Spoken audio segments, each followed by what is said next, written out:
चलिए तो आज हम लोग शुरू करते हैं मत्स्य वर्ग, जिसका संघ है संकरडेटा। तो आपको बताना है कि मत्स्य में कितने हृदय होते हैं। दो हृदय होते हैं। बताइए कि मत्स्य में जो दो हृदय होते हैं और मतलब कौन से रक्त को मतलब शुद्ध करता है, और शुद्ध भी करता है या शुद्ध रक्त को मतलब खाली फिल्टर करता है। शुद्ध रक्त को फिल्टर नहीं करता है। अब आपको बताना है कि मत्स्य में श्वसन के लिए क्या दिया हुआ रहता है। श्वसन गिल्स, क्लोम, फेफड़ा नहीं, गिल्स क्लोम जिसको हम लोग बोलते हैं। सॉरी, जो मछलियों में कंकाल होता है किस चीज का बना हुआ होता है। मछली में कंकाल तो उपास्थि का बना होता है। उपास्थि या कार्टिलेज। अब आपको बताना है कि समुद्री घोड़ा मछली है या नहीं है। समुद्री घोड़ा एक मछली है। रेहू कतला समुद्री घोड़ा मछली है। अब आपको बताना है कि मच्छरों को नियंत्रित करने हेतु कौन से मतलब मछली का प्रयोग किया जाता है जो कि कीट को मतलब वो खा जाता है, उसके लार्वा को खा जाता है। गेम्बूसिया जो है, जो मच्छर का लार्वा होता है, उसको अगर हम पानी में छोड़ देते हैं तो मच्छर का लार्वा को खा जाता है, जिससे मच्छर कम होता है। अब आपको बताना है कि जो एम्फीबियन होते हैं वो मतलब श्वसन किससे करते हैं। एम्फीबियन तो मान लीजिए कुलुम से भी करता है, फेफड़ा से भी करता है, त्वचा से भी करता है। आपको बताना है कि एम्फीबियंस जो होते हैं उसका हृदय कितना कोष्ठीय होता है। 3 कोष्ठीय होता है। उसमें 2 अलिंद होता है और एक निलय होता है। आप बताइए एम्फीबियन में मतलब एक उदाहरण बताइए। तो मेढक है। अब मेढक का टरटराना वास्तव में किसके लिए वो टरटराता है। तो वास्तव में टरटराता है जो सेक्स के लिए, मैथुन के लिए। अब आपको बताना है कि जो सरीसृप होता है उसका मतलब हृदय कितना कोष्ठीय होता है। सरीसृप का हो जाएगा 3 कोष्ठीय होता है। लेकिन मगरमच्छ एक होता है। मगरमच्छ एक अपवाद है जिसका 4 कोष्ठीय होता है। आपको बताना है कि सरीसृप का श्वसन तंत्र कौन सा है, किसे श्वसन। सरीसृप जब हो जाएगा ना तो हो जाए सरीसृप रहेगा तो त्वचा हो जाएगा। फेफड़ा से लेता है सांस सरीसृप फेफड़ा है ना। तो छिपकली, सांप, घड़ियाल, कछुआ ये सब सरीसृप थे। अब आपको बताना है कि जो ये अंडा देते हैं जो उसकी कवच बनी होती है कैल्शियम कार्बोनेट की बनी होती है। अब आपको बताना है कि घोंसला बनाने वाला एकमात्र सर्प कौन सा है। किंग कोबरा है। किंग कोबरा बिल्कुल सही है, जिसको हम लोग नागराज भी कहते हैं। जिसका मुख्य भोजन क्या होता है, दूसरे सांप को खा जाता है। एकमात्र जहरीली छिपकली कौन सी है। विश्व की एकमात्र जहरीली छिपकली कौन सी है। मेबुया तो गेम्बूसिया तो मछली है। अच्छा, मछली था। गेम्बूसिया मेबुया हीलोडर्मा जो है विश्व का एकमात्र जहरीली छिपकली है। हीलोडर्मा। मेबुया क्या है। मेम्बुया अभी तो हाँ, मेम्बुया जो है वो बिल बनाने वाली छिपकली है। बिल बनाने वाली छिपकली मेबुया। सब छिपकली जो है हम लोग के घर में जो छिपकली रहती है कहाँ बिल बनाती है। एक ही को छिपकली है मेम्बुया जो बिल बनाने वाली छिपकली है। इसका प्रचलित नाम है सिकंक। सांपों के 20 ग्रंथियां स्तनधारियों के वसा या तेल ग्रंथियों के सदृश से होता है। अब आपको बताना है कि पक्षी में कितने हृदय होते हैं। 4 होता है। 2 अनलिंद और 2 निलय होता है। अब आपको बताना है कि पक्षी का जो है श्वसन अंग कौन सा होता है। श्वसन अंग पक्षी का फेफड़ा हो जाएगा। पक्षी का मूत्राशय नहीं होता है। सावधानी उसका श्रिंक होता है। पक्षी का वाक्यांत होता है। उदाहरण कौवा, मोर, चिड़िया सब क्या है और उसका अगला पाद जो होता है वो मतलब जो अगला पैर होता है वो उड़ने के लिए पंख में रूपांतरित हो जाता है। अब आपको बताने के तीव्रतम पक्षी कौन सा है। तीव्रतम है जानते, सबसे तेज उड़ता है आवाबिल जो है तीव्रतम पक्षी है। उड़ न सकने वाला पक्षी कौन सा है। एमू है। एगो कीवी है। उड़ न सकने वाला है एमो और कीवी। और सबसे बड़ा जीवित पक्षी कौन सा है। शुतुरमुर्ग। का सबसे छोटा पक्षी कौन सा है। Humming bird. अब आपको बताना है कि जुरासिक युग का सर्वपुरातन पक्षी जो सरीसृप और पक्षियों के बीच का मतलब कड़ी था कौन सा है। आर्कियोपेटेरिक्स। आर्कियोपेटेरिक्स। आर्कियोपेटेरिक्स जो था जुरासिक युग का सर्वप्रथम पक्षी है जो सरीसृप और पक्षियों के बीच का संयोजक कड़ी था। अब आपको बताना है कि अंटार्कटिका में पाई जाने वाली कौन सी पक्षी है? अंटार्कटिका में हो जाएगा अपना, जिसका पेटवा ऐसे रहता है, ऐसे पंखवा करके कूद कूद के चलती है। पेंगुइन। पेंगुइन है, पेटवा ऐसे रहता है, पेंगुइन चलती है। भारत का सबसे बड़ा चिड़ियाघर कौन सा है? कोलकाता का है, अली का नाम, अलीपुर। और विश्व का सबसे बड़ा चिड़ियाघर कौन सा है? तो ये जो विश्व का दक्षिण अफ्रीका में है, दक्षिण अफ्रीका क्रूजर नेशनल पार्क। हाँ। Cruiser national park. अब आपको बताना है कि स्थानीय वर्ग में, आपको बताना है कि स्थानीय वर्ग में तो इसका दांत जीवन भर में कितना बार निकलता है? 2 बार निकलता है। इसलिए इसको नहीं होता है। इसलिए इसको द्विवारदंती भी कहते हैं। अब आपको बताना है कि कौन सा ऐसा जानवर है जिसकी रुद्राणुओं में केंद्रक पाया जाता है? देखिए तो 2 है, एक है ऊंट, एक है लामा। ऐसे बाकी दूसरे स्थानीय में रुद्राणुओं में नहीं पाया जाता है, केंद्रक नहीं पाया जाता है। स्थानीय वर्ग का हृदय कितना कोष्ठीय होता है? 4 कोष्ठीय होता है। अब आपको बताना है कि श्वेत ग्रंथियां या तेल ग्रंथियां कहाँ पाई जाती है? तो त्वचा पर, त्वचा में पाई जाती है। अब आपको बताना है कि बाह्य कण मतलब किस में उपस्थित रहता है? बाह्य कण त्वचा में होगा। बाह्य कण जो होता है पिन्ना, वो स्तनी में उपस्थित रहता है। इसी से पता चलता है, जिसका बाहर है वो समझिए कि स्तनी वर्ग का है, कान वाला। अब आपको बताना है कि जो अंडे देते हैं उस स्तनी को हम लोग किस में रखते हैं? अंडा जो देता है उस स्तनी को हम लोग मतलब क्या रखते हैं? स्तनी को 3 भाग में बांटा गया ना। अंडा देने वाला एक मतलब अविकसित बच्चे को जन्म देने वाला, एक बच्चे को जन्म देने वाला, पूर्ण। तो अंडा देने वाला जो होता है उसको हम लोग प्रोटोथीरिया कहते हैं। जो अपरिपक्व बच्चे को जन्म देता है, जैसे कि मान लीजिए कंगारू है, उसको हम लोग क्या बोलते हैं? उसको बोलते हैं मेटाथीरिया। और जो पूर्ण विकसित शिशु को जन्म देता है जैसे कि मनुष्य, इसको हम लोग क्या बोलते हैं? यूथीरिया। स्तनी वर्ग में रक्त का सबसे अधिक तापमान किसका होता है? बकरी का, 39 डिग्री सेल्सियस।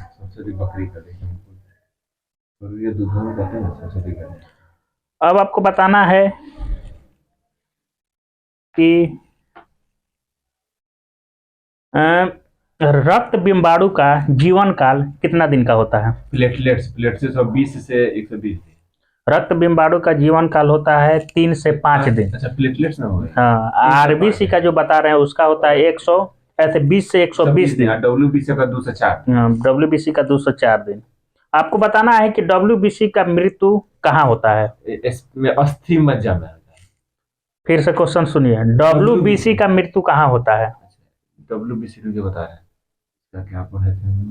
डब्ल्यूबीसी का मृत्यु ब्लड में ही हो जाता है, वो दौड़ते दौड़ते उसी में खत्म हो जाता है। जो आप स्प्लीन बता रहे हैं वो आरबीसी यानी लाल रक्त कण का मृत्यु होता है, प्लीहा या जिसको स्प्लीन होता है बोलते हैं। आरबीसी का एक जगह और जगह रक्त बिंबाणु का भी प्लीहा यानी स्प्लीन में होता है। आरबीसी का एक और जगह मृत्यु होता है, वही मतलब लीवर या स्प्लीन में। तो इसीलिए हम लोग आरबीसी का कब्र किसको कहते हैं? तो प्लीहा या यकृत दोनों को कहते हैं। अब आपको बताना है कि जो लाल रक्त कण है उसका लाल रक्त किसके कारण होता है? हिमैटिन नामक हीमोग्लोबिन के कारण होता है, जिसमें हीम नामक एक रंजक पाया जाता है जिसके कारण लाल रक्त होता है। अब आपको बताना है कि लाल रक्त में मतलब कौन सा प्रोटीन पाया जाता है? तो वही तो हिमैटिन प्रोटीन है, वो तो रंजक है। तो वही तो अच्छा वो पिगमेंट हो गया। हम बोल रहे हैं प्रोटीन कौन सा लाल रक्त में पाया जाता है। बहुत बार आप सुने होंगे, अभी बताएंगे तब बोलेगा चाहिए। ग्लोबिन, हीमोग्लोबिन होता है ना, ग्लोबिन प्रोटीन है। देखिए हीमो हो जाता है उसमें रंजक, और ग्लोबिन जो हो जाता है प्रोटीन, इसलिए दोनों मिलके हीमोग्लोबिन होता है। अब आपको बताना है कि हीमोग्लोबिन में पाया जाने वाला लौह यौगिक कौन सा है? उसमें हीमैटिन होता है। अब आपको बताना है कि शरीर की हर कोशिकाओं में ऑक्सीजन पहुंचाना एवं कार्बन डाइऑक्साइड को वापस लाना, ये किसका मतलब कार्य है? कौन इसका? आरबीसी का कार्य है। अब आपको बताना है कि अ, रक्त के थक्का बनने में मदद कौन करता है। रक्त के थक्का बनने में ऑप्शन दे देते हैं नहीं, रक्त बिम्बाणु प्लेटलेट्स। प्लेटलेट्स तो 2 से 5 मिनट। अब आपको बताना है कि डेंगू ज्वार के कारण शरीर की मतलब किसमें कमी आ जाती है। प्लेटलेट्स घटता है। प्लेटलेट्स में कमी आ जाती है। अब आपको बताना है कि रक्त शरीर के रोग संक्रमण से कौन बचाता है। WBC बचाता है। आपको बताना है कि श्वेत रक्त कण है, इसका निर्माण कहाँ कहाँ होता है। WBC का निर्माण हो जाएगा आपका अस्थि मज्जा में, बोन मैरो जिसको कहते हैं, लिम्फ नोड में, और कभी कभी यकृत या फलिया में। तो यकृत और फलिया में कब होगा, जब भ्रूण बन रहा होगा उस समय होता है। अब आपको बताना है कि कौन सा मतलब रक्त का ऐसा पार्ट है जिसमें केंद्रक रहता है। WBC और प्लेटलेट्स में होता है। WBC में रहता है, यदि श्वेत रक्त कण वही WBC में केंद्रक पाया जाता है। प्लेटलेट्स में पाया जाता है, RBC में सिर्फ नहीं पाया जाता है। रक्त बिम्बाणु में नहीं होता है, एक ही गो में होता है, सिर्फ WBC में केंद्रक पाया जाता है। और रक्त में पूछेगा तो 2 गो जानवर है, ऊंट और लामा में RBC में पाया जाता है। अब आपको बताना कि हीमोग्लोबिन की मात्रा कम होने से कौन सी बीमारी हो जाएगी। एनीमिया, रक्तहीनता बोलते हैं। अगर हम मान लीजिए सो रहे हैं तो RBC हम मेरा लगभग कितना परसेंट कम हो जाएगा। 5% कम हो। 5%। अब मान लीजिए हम अगर ऊंचाई पर जा रहे हैं तो हमारे RBC में क्या होगा 3200 मीटर जाने पर। 4200 मीटर जाने 4200 मीटर। ऐसे ही नहीं पूछता है, ये डायरेक्ट पूछता है कि अगर हम ऊंचाई के साथ बढ़ रहे हैं तो हमारे RBC की संख्या में क्या होगी, वृद्धि होगी। तो वृद्धि हो जाएगा। अब आपको बताना है कि कौन सी बीमारी में लाल रुधिराणु नहीं बनता है। लाल रुधिराणु तो इसको बोलते हैं ब्लड कैंसर में। हाँ, थैलेसीमिया जिसको हम लोग बोलते हैं। अब आपको बताना है कि शरीर का ताप नियंत्रण कौन करता है। शरीर का ताप नियंत्रण कौन करता है, तो रक्त करेगा शरीर का ताप नियंत्रण। अब आपको बताना है कि शरीर के वातावरण को अस्थायी बनाए रखता है और घाव को भरने में कौन मदद करता है, इसमें भी रक्त करेगा। और O2, CO2 और पचा हुआ भोजन या उत्सर्जित पदार्थ से हार्मोन का सम्मोहन कौन करता है, रक्त करेगा। अब आपको बताना है कि रक्त जो जमता है उसमें कौन सा मतलब विटामिन सहायता करता है, विटामिन के सहायता का। ऐसे रक्त जमने में यानी थक्का बनने में कितना समय लगता है, 5 मिनट तक, 2 से 5 मिनट। और रक्त के थक्का बनने में सबसे महत्वपूर्ण प्रोटीन कौन सा है। रक्त के थक्का बनने में प्रोटीन पूछेगा तो हो जाएगा ये फाइब्रिनोजन।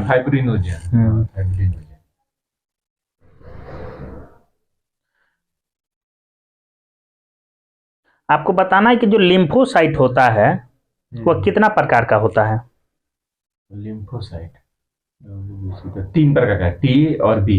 2 प्रकार का होता है, B कोशिका और T कोशिका। हम 3 आपको बताना है कि लिम्फोसाइट जो होता है किस में पाया जाता है। लिम्फोसाइट हो जाएगा आपका प्लाज्मा में, WBC में पाया जाता है। लिम्फोसाइट को बोलते हैं।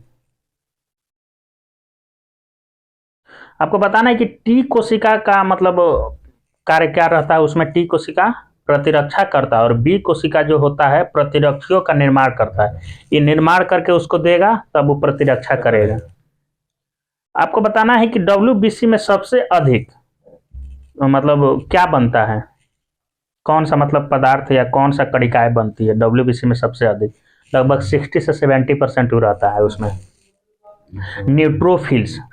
न्यूट्रोफिल्स जो होता है वो रोगाणुओं तथा जीवाणुओं का भक्षण कर लेता है। आपको बताना है कि रक्त बिम्बाणु जो है मतलब किस में पाया जाएगा। रक्त बिम्बाणु जो है मतलब कौन कौन जंतु है जिसमें पाया जाएगा, तो स्तनधारी में पाया जाएगा। स्तनधारी केवल मनुष्य और स्तनधारियों में पाया जाता है। और रक्त बिम्बाणु का निर्माण कहाँ होता है, रक्त बिम्बाणु का निर्माण जिसको हम लोग प्लेटलेट्स कहते हैं, तो इसका हो जाएगा अस्थि मज्जा में। हाँ, अस्थि मज्जा में, बिल्कुल सही है। WBC बनता है, RBC वही प्लेटलेट। अब आगे चलते हैं तो आपको बताना है कि जो पेशी होता है मतलब जो उत्तक होता है कितने तरह का होता है? 3 तरह का होता है। कौन कौन सा होता है? 3 गो। पेशी उत्तक होता है, एक होता है अवतल, क्या नाम है उसका? उपकला उत्तक, संयोजी उत्तक और पेशी उत्तक। तो आपको बताना है संयोजी उत्तक का उदाहरण कौन सा है? ब्लड, आरबीसी का ब्लड कौन सा है? वो तो तरल हो गया ना। तरल संयोजी उत्तक हो गया। तरल संयोजी उत्तक कौन सा है? रक्त है और लसिका है। और संयोजी उत्तक का मुख्य मतलब कार्य क्या होता है? ये पूरा मतलब शरीर को क्या करता है? जोड़ता है। यह उत्तक शरीर के सभी अन्य उत्तकों तथा अंगों को आपस में जोड़ने का कार्य करता है। आपको बताना है कि संयोजी उत्तक का और एक कार्य कौन सा, मतलब इसका महत्वपूर्ण, ये क्या करता है? शरीर के तापक्रम को भी नियंत्रित करता है। मृत कोशिका जो होती है उसको नष्ट करके मृत उत्तक और कोशिकाओं की पूर्ति करता है। आपको बताना है कि नाभि रज्जु प्रौढ़ जो है मतलब किस तरह का उत्तक है? नाभि रज्जु प्रौढ़ जो है किस जानते हैं, इसको बोल देते हैं किस उत्तक में आता है? 3 गो है ना, आरेखित। 3 तो ये हो जाएगा नहीं, आरेखित, रेखित और एक और था। उपकला, संयोजी और पेशी उत्तक था। 3 गो था ना उत्तक। पेशी उत्तक हुआ, ये संयोजी उत्तक में आता है। नाभि रज्जु प्रौढ़ नाभि संयोजी उत्तक में आता है। आपको बताना है कि प्राणियों में मतलब कौन सा मतलब ऐसा संयोजी उत्तक है जिसमें वसा संग्रहित होता है, मतलब वसा जमा होता है कि मतलब है एडिपोसाइड जो होता है उसमें संयोजी उत्तक में वसा जमा होता है। अब आपको बताना है कि पेशी उत्तक कितना तरह का होता है? तो पेशी उत्तक जो है 3 तरह का होता है। जंतु उत्तक पूछेगा तो वो ऑलरेडी 3 तरह का होता है। उपकला उत्तक, संयोजी उत्तक और पेशी उत्तक। लेकिन अब पूछेगा कि पेशी उत्तक कितना तरह का होता है? तो पेशी उत्तक भी 3 तरह का होता है। आरेखित पेशी, रेखित पेशी और हृदय पेशी। तो आपको बताना है कि आरेखित पेशी में आपको बताना है कि आरेखित पेशी का उदाहरण बताइए। कौन कौन सा आरेखित पेशी का मतलब आ सकता है? शरीर का कौन सा अंग? आरेखित मतलब स्वयं गति करता है। हाँ, अपने से मतलब उसको मतलब डायरेक्शन नहीं दिया जाता, उसका जिधर मन उधर गति कर लेगा, उसको आरेखित करते हैं। अनस्ट्रिप्ड। आरेखित मतलब आहार नाल आ जाएगा, मलाशय आ जाएगा, मूत्राशय आ जाएगा, रक्त वाहिनियां सभी सब आ जाती है। आरेखित पेशी। हाँ, तो इसमें ऑप्शन दे देता है कि आप बताइए। आहार नाल दे देगा, उसके बाद पूछेगा कि इसमें ये कौन सा उत्तक है? आरेखित उत्तक है, रेखित उत्तक है, पेशी उत्तक है, संयोजी उत्तक है। इस टाइप से पेशी उत्तक देगा तो उसका ही डायरेक्ट हो गया ना, तो डायरेक्ट पेशी उत्तक दे देगा, लेकिन आरेखित उत्तक दिया है तो आप आरेखित उत्तक मारिएगा, ऐसे देता है ऑप्शन में। अब आपको बताना है कि रेखित को डायरेक्शन देना पड़ता है। रेखित को क्या करता है मतलब अपने से नियंत्रित करने। हाँ, हम उसको रेखित को नियंत्रित कर सकते हैं। हो गया, ऐसा हो गया। हृदय पेशी जो होता है वो कहाँ पाया जाता है? एक ही जगह सिर्फ पाया जाता है हृदय पेशी, तो हृदय में ही पाया जाएगा। तब बताइए कि हृदय पेशी है, इसका मुख्य कार्य क्या होता है? ब्लड पंप करता है। हृदय पेशी का बोल रहे हैं, पूरा हृदय का थोड़े बोल रहे हैं। हृदय ब्लड पूरा हृदय मान लीजिए पंप करता है, लेकिन सिर्फ हम हृदय पेशी का बोल रहे हैं। तो क्या करता है? हृदय की जो गति धक धक ना मारता है वही चालू करवाता है। अगर ये खत्म तो आपका धक धकाना खत्म। यही जैसे बंद होता है। हाँ, बस ये एक बार स्पार्क करता है फिर स्टार्ट हो जाता है, फिर बंद होता है, फिर करता है। आपको बताना है कि मानव शरीर में मांसपेशियों की संख्या कितनी है? 639। 639 है। मानव शरीर की सबसे बड़ी मांसपेशी कौन से है? अच्छा, ये मांसपेशी क्या कहते हैं? कुल्हा की मांसपेशी है, जिसको हम लोग ग्लूटियस मैक्सिमस, ये नाम याद रखना है, ग्लूटियस। अब मानव शरीर की सबसे छोटी मांसपेशी कान वाला है, स्टेपीडियस। आपको बताना है मानव जंतु के जगत में स्थान, तो मानव जो जंतु होता है किस संघ में आता है? मानव जंतु जो मानव होता है किस संघ में आता है? तो कशेरुकी में आता है। इसका उपसंघ क्या है मानव का? उपसंघ पूछेगा, पूछता ना कि मानव जो है किस उपसंघ में आता है? देखिए, इसका हो जाएगा वर्टिब्रेटा। अब उसके बाद पूछता है कि मानव जो है किस वर्ग में आता है? वर्ग हमारा मैमलस होता है। हाँ, मैमेलिया, ठीक है। अब गण इसका हो जाएगा प्राइमेटा। अब कुल हो जाएगा होमोनिडी। अब वंश इसका है होमो। और जाति हो जाएगा सेपियंस। वंश होमो, कुल हो जाएगा होमोनिडी, जाति सेपियंस। आपको बताना है कि कौन सा शरीर का ऐसा ऊतक है जिसका विभाजन पूरे जीवन में नहीं होता है। तंत्रिका तंत्र। तंत्रिका तंत्र है। और चेतना ऊतक के नाम से किसको जानते हैं? चेतना इतना तो तंत्रिका तंत्र है, चेतना ऊतक। हाँ, चेतना जगाता है। आपको बताना है कि इसमें 2 ऊतक पाई जाती है तंत्रिका तंत्र में, मतलब 2 कोशिकाओं का बना होता है। कौन कौन सा 2 कोशिका है? एक न्यूरॉन्स होता है, एक न्यूरॉन्स होता है। न्यूरोग्लोब क्या पढ़ा? हाँ, न्यूरोगिलिया एक होता है। न्यूरोगिलिया। तंत्रिका ऊतक 2 कोशिकाओं से बना होता है, जिसको हम लोग एक न्यूरॉन्स बोलते हैं या तंत्रिका कोशिका बोलते हैं। दूसरा कौन सा? न्यूरोगिलिया। यह क्या करता है? शरीर के सभी अनैच्छिक और ऐच्छिक क्रियाओं को नियंत्रित करता है। आपको बताना है कि मानव शरीर में रक्त की मात्रा शरीर के भार का कितना परसेंट? 7% रहता है। रक्त बताइए कि कैसा बिलियन है? क्षारीय है, अम्लीय है? 7.4 है तो। रक्त का पीएच 7.4 होता है। एक वयस्क मनुष्य में औसतन कितना लीटर खून रहेगा? 5 से 6 लीटर। लेकिन पूछ देगी कि वही महिलाओं में पुरुषों के आधा लीटर कम रहेगा। आपको बताना है कि रक्त जो है 2 प्रकार के पदार्थों से मिलकर बना है। कौन सा? मुख्यतः 2 प्लाज्मा है, एगो रुधिराणु है। आपको बताना है कि प्लाज्मा जो है इसका कितना परसेंट भाग? 80% भाग जल होता है प्लाज्मा का।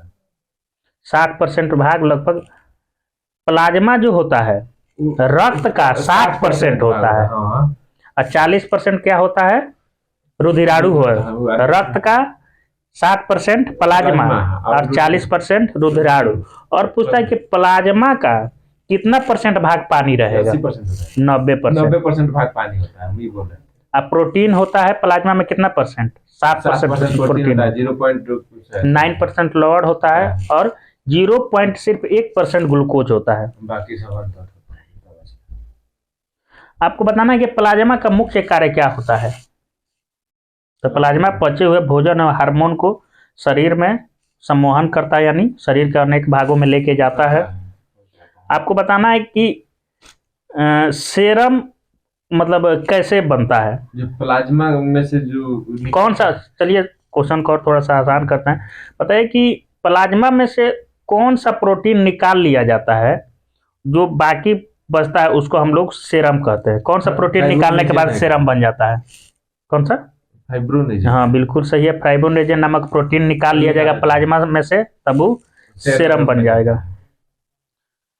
रुधिर तो बताइए दिए, रुधिराणु जो है मानव रक्त का लगभग 40% भाग होता है। तो रुधिराणु में मुख्यतः कौन कौन सा मतलब होता है? रुधिराणु। हाँ, प्लेटलेट्स, बिल्कुल सही है। अब आपको बताना है कि लाल रक्त जो होता है उसका मतलब कण का मतलब आकार कैसा होता है? उभया अवतल। हाँ, उभया अवतल है। आरबीसी में केंद्रक नहीं होता है। ऊंट अब ये बता दिए 2 में होता है। आरबीसी का निर्माण कहाँ होता है? आरबीसी सब अस्थिमज्जा में होगा। अस्थिमज्जा में होगा। आरबीसी में क्या क्या पाया जाता है? आरबीसी के मतलब निर्माण में कौन कौन सा मतलब सहयोग करता है? क्या क्या सहयोग करता है? प्रोटीन, आयरन और विटामिन B12 और फोलिक अम्ल जो है आरबीसी का निर्माण में सहायक होता है। अब जब भ्रूण अवस्था रहेगा तो उस समय आरबीसी का निर्माण कहाँ से होगा? स्प्लीन में होगा। हाँ, यकृत या स्प्लीन यानी फिलिया में होगा। जीवन काल तो आप बताइए दिए हैं। आपको बताना है कि आरबीसी का मृत्यु कहाँ होता है? स्प्लीन में। स्प्लीन या यकृत। अगर स्प्लीन दिया है ऑप्शन में तो स्प्लीन मारिए, यकृत दिया है तो यकृत मारिए। अगर स्प्लीन और यकृत दोनों दिया है तो आपको स्प्लीन मारना है। इसीलिए उसको आरबीसी का कब्र भी कहते हैं। होमवर्क है, मनुष्य के रक्त वर्ग से लेकर यानी पेज नंबर 320 से लेकर और पेज नंबर 322 यानी परिसंचरण तंत्र तक होमवर्क है।